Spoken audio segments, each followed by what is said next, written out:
Hi guys, and welcome back to another video. Today I'm going to be showing you how to fix the issue in Discord where the application gets stuck on updating. I will run through each of the solutions and you'll need to go through each of these steps to find the solution that works for you. So the very first thing we're going to do is head over to our start menu and you need to search for Windows Defender. And then just come over to the Windows Defender firewall here and select Allow an Apple feature through Windows Defender firewall on the left hand side. And then we need to press this change settings button at the top here, and we're going to come down this list and you need to ensure that Discord has been added inside of him. So if you can't see Discord in here, then what we need to do is come over to allow another app from the bottom here, come over to browse, and we need to locate the Discord application. Now if you're not sure where the Discord application is saved, the best way to find it is just to right click on our Discord app in our desktop, come over to open file location, and then we can copy all of this text at the top here, close out of this window, and we're going to paste everything we just copied in this folder up here and hit the enter key on your keyboard. And then we're going to double click on this update.exe file, which is the Discord application, and then go ahead and press add. And once you've added it to this list, we can come all the way down and it should be labeled update. And once you've found this update file inside of here, we just need to ensure that private and public are both ticked in here, and then we can press OK to save these changes. Then the next thing you need to do is come back over to the start menu, and this time we're going to search for settings and head over to the settings tab.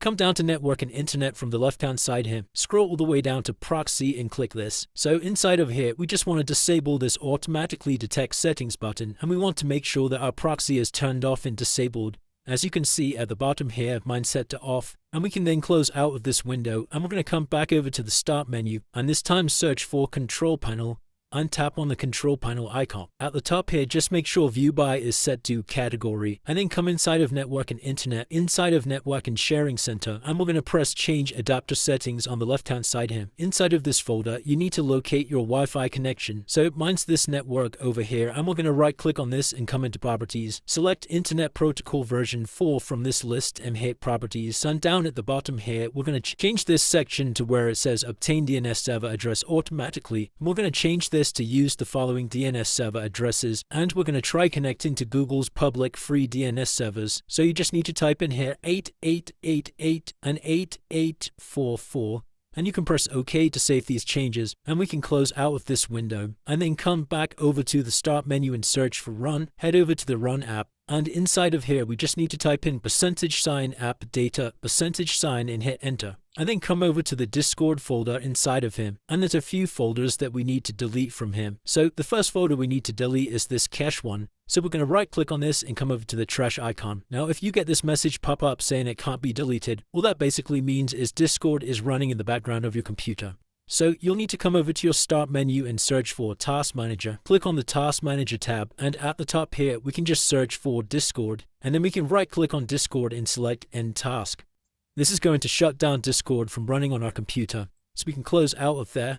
And then now if we press try again, we should be able to successfully delete this folder. And the next folder you need to delete is this code cache one, so we're going to right click on this and press the trash icon. And the very last one we need to delete is this GPU cache. So once again, we're going to right click and hit the trash icon. And once you've done that, the last thing we need to do is head out of here and back over to the start menu and search for run and tap on the run icon. And we're going to search for %local app data %, and hit enter. And then come all the way down to Discord and click this. And what we're going to do is we're going to rename this update.exe file. So you can rename it to anything. I'm just going to add a digit 1 at the end of this and hit enter. And then what we're going to do is come back over to our start menu and search for Discord and tap on the Discord app. And as you can see, that now works successfully for me. Now if you've tried all of these steps and that's still not working, the only thing left to try is to completely uninstall the app and reinstall it. And that should have fixed any issues you're having with the updating. If this video did help you, then please drop a like and subscribe. Until next time.